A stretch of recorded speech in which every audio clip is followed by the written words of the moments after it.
With the new season on the way, it's, I believe, time to give people some more intel about how to play champions, how to do basically everything in the game. And with that, welcome back to another RiftGuides WildRift video.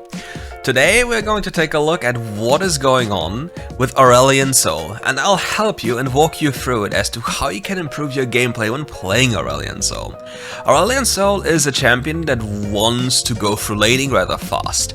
Sometimes you have the option to start with your first ability for pressure, but on other times all you want to do is just push. You just want to push and just make sure you can move first to wherever you want to go.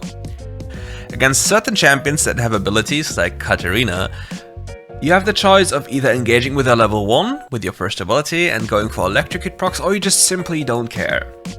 The reason why sometimes you should just not care is because there's no benefit for you. Your jungle is a hyper-farming jungle in the form of Gwen. You don't really do anything with her in the early stages of the game, so your wave state doesn't really matter too much, but what you can do is, you can always hover towards your jungle side unless the wave is cleared, and when the wave is cleared you can move up and pressure the enemy a slight bit. For Aurelion Sol, it's just almost always very important to just use a second ability to clear the wave, so position yourself outside of the wave to hit most of the enemy minions. Given that, also some extra thought, sometimes as an Aurelion Sol you can skill your third ability on level 3 to then go for rotations, but on other occasions it's just better to put another point in your second ability. It just deals more damage and it just helps you overall. When it comes to trades, the Katarina, the moment she jumps into you can instantly pop your first ability into her head and then you'll be fine. But you still need to be careful, because if your bone plating is on cooldown you'll take significant amounts of damage. With Aurelion Sol, it's also very important to find proper reset timing. So you see this wave being crashed, just recall, there's no point for you to stay. Now for items. Remember when Katarina has very burst heavy traits, so what about itemizing a little bit more HP and some extra mana? Also, you will heal up from casting spells and also recoup mana if the enemy deals damage to you. When you see an enemy try to recall, just try to briefly cancel them to mess with their tempo, because you don't want to give them a free window to roam. As you see, Katarina is now recalling, and there's a high possibility that the Katarina player completely dips lane because it's a cannon wave. It's a lot of time for her to get something done on the map, and we need to be very careful about this play. Luckily, she comes back to lane and the only available play for her would be killing the Teemo. With that in mind, we can also use that to our advantage. Now the enemy Katarina is locked on the tower and we can look for something proactive, like getting the vision plant or looking for a potential dive. Anything just works. With this happening, we should just be very happy that the enemy is a little bit griefing and gives us free access to more gold and XP without the Katarina doing anything about it. The correct play for the Katarina would have been to push the mid wave, because their enemy jungle, the Vi, was not there. Now, what Katarina could have done by pushing the mid wave is get more gold and access to platings. She got the wave here, yes, but she didn't get money for herself, and she's an assassin champion. She doesn't want to be even, she wants to be ahead and needs to be ahead. Now, with enough money in our pocket, we just want to find our reset. We don't really care too much about dealing damage, we just wait for our cooldown and we just want to push the wave. We whiff this, but it doesn't matter. Our primary goal is just recalling. With our item done, we don't even really bother about the wave state. We could get really messed up for this wave state, and will most likely get messed up, but the reset for Road of Ages is more important than anything else, because any second for that item matters. Also, we could have waited for boots, but with Home Guard effects, it doesn't really matter too much. We just want to get back into the map or onto the map as fast as possible to have potential impact on what is happening. If we were any other champion than Aurelion Sol, we could have thought about holding these minions there, not doing anything with them, but as Aurelion Sol we want to push the wave and move on. Now with this unlocked, we can go for platings, wait to see Katarina as we see here, and then go for something proactive again. Our champion is proactive constantly. With your first ability, cast this way, you can cut off the enemy's escape path just in case they were about to escape, and then just run them down. Now, very unfortunately, the Karma takes the kill here, which is really bad for us. She shouldn't do this, but on the other hand, this Katarina is a lovely griefer. In fights, it's just very important that you mind your spacing and just always stay away from danger. You can also use your second ability to just gain more movement speed upon tapping it and just cancelling it again. With the next objective spawning, we just want to make sure to spend our gold and then look for the next proactive play we can go for. Are there enough members already at Dragon, or do we need to go there as well? If we go there, there'll be a substantial gold loss, at least potentially, for our top lane. Because nobody is there to defend the cannon, and cannon has free access to wave and the tower platings. So as a consequence, we can clear the mid wave, which is completely fine, and then we can think about going for more. But fortunately, this Katarina player is very confusingly suicidal in this very instance. Because don't forget, we just got the global message, the dragon has been slain. So what are you expecting to happen? The people will be around the dragon area, and if you go for anything offensive, you will most likely die. And voila, exactly that happened. Consequentially, she gave me access to platings and everything there is, and Vi is completely off tempo with everything on the map. We get the Herald, we get everything, and we're just all happy. For me, it's very important that I stay for this wave, because it's another cannon wave. I want this to be dead, and then I can go for something proactive if it's required. But Katarina alone is not a threat anymore. Like, her trying to do anything will just result in death instantly. Don't forget, we have 2 lines of defense. Our first ability and our ultimate ability whenever Katarina starts to cast ultimate. Just make sure to keep one, and then you're completely fine.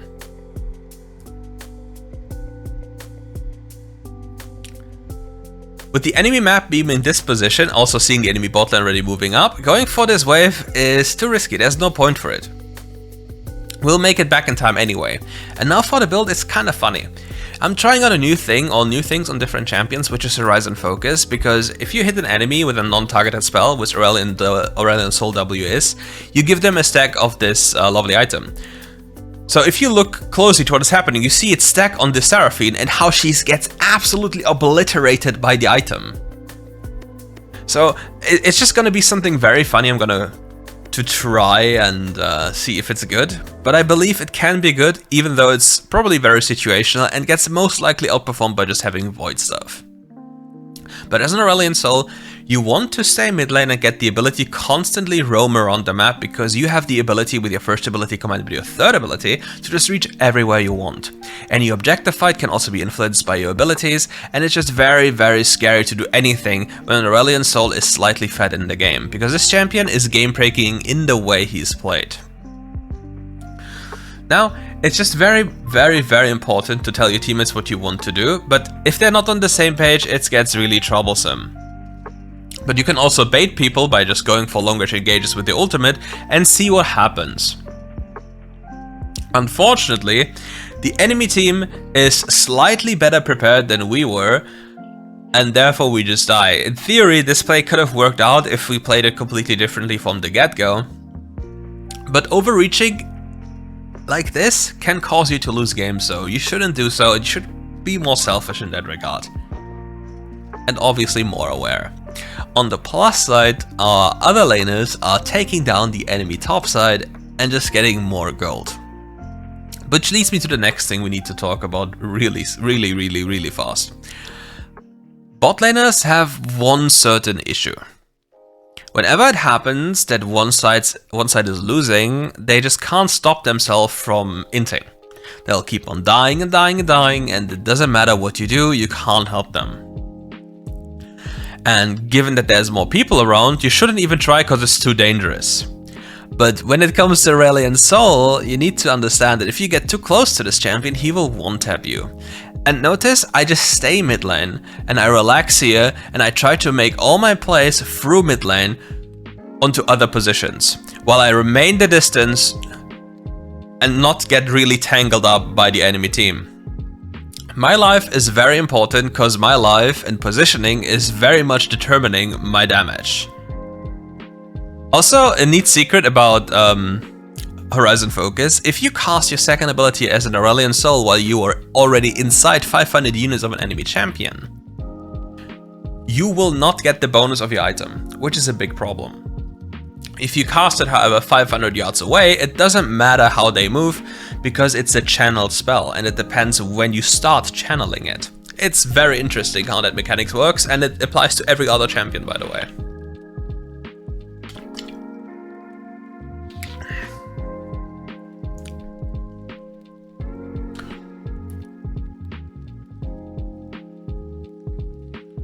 Now it's just very important again to pay attention to how the fight is going, and then hopefully you can find impact with your first ability and just blast people into the next season. It's very difficult to find proper spacing against an Aurelion Sol or proper positioning, because it's very difficult to avoid his first ability. It's such a large ability when you're allowed to channel it that it gets really dangerous for the enemy team. If you look at the map now, there's multiple plays that should happen. I should clear this wave and then walk immediately to the other wave on bot lane. The reason for that is just severely more gold. However, with the team already being in the position we're in with 2 dragons and just the overall intent of taking dragon, we can make the conscious call to deny ourselves a little bit of economy for the second dragon, because it's a very good dragon for us since we already have one in the mountain dragon. And without us doing this, we'll most likely not just get it straight away, and there might be a potential fight around it, which we would never want to have. But again, if anything walks close to you now, when you're this strong, you can just immediately one-tap people. And just make sure to take your spacing and enjoy your time. After fights, don't waste time chasing people like they're chasing the cannon here, because there's nothing to get there. Even if you get the kill, what else do you get? There's no mini wave in position, you don't gain anything from that, so just go for the next wave and for the tower, because I gained so much more gold than both of them combined by just going for the 100% consistent play, and there's no real counterplay to this. Because even if the cannon immediately base and came, I would have already gotten the wave and the tower, and maybe if my other teammates were alive, we could have gotten the enemy jungle camp and even the Knight Morgul on the enemy team, while getting more gold for ourselves. Now, the typical painful thing happens with jungle camps. Ideally, I won't kill this, I'll just get it low HP and tell my jungler to kill it to give us 2 blue buffs. Which I obviously do, luckily. Now I'm just chilling and waiting to get this lovely buff, so we have 2 buffs. However, I lose gold by doing so, so it should always be, is it really worth it to give 2 buffs, but lose gold? It really depends on how you view it and how your jungle is playing with you. But now, we just stay mid lane again, we just make sure to reach every point we want to, we are tanky enough to face check things, but we need a stasis enchant very direly. For objectives, we don't want to be immediately around objectives generally. We want to stay away from them a certain distance so we can fly in with our first ability. Sadly, this wasn't enough damage because enemy shielding is just too broken, but we tried. You can go for those kind of plays and see if it works out for you, because there's no real downside of doing so. And here I get cancelled by Ignite Tick.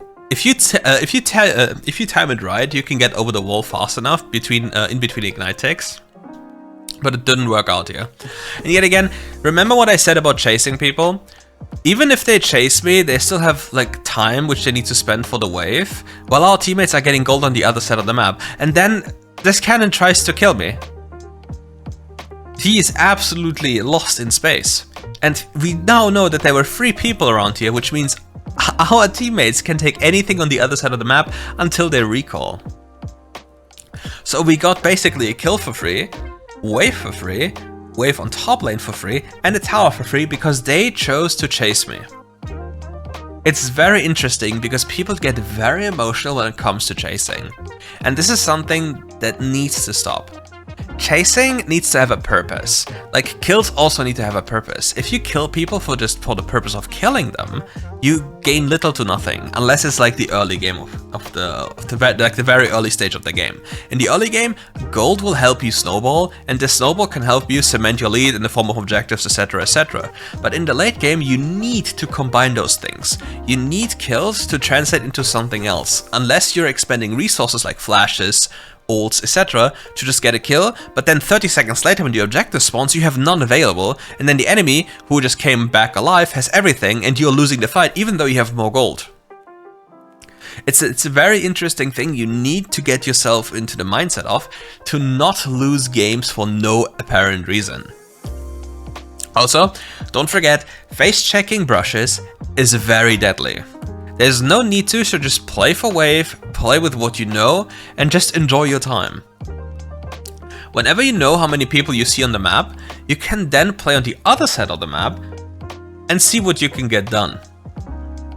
Also, going for these kind of fishy plays is very low investment and very high reward. Because if the enemy gets caught and dies in the form of the Seraphine, the enemy team is completely incapable of fighting.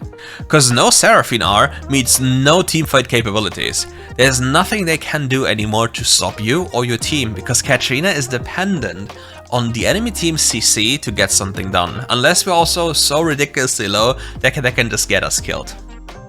But realistically speaking, that shouldn't happen unless Seraphine hits us with a lot of AoE abilities, so yeah, there we are.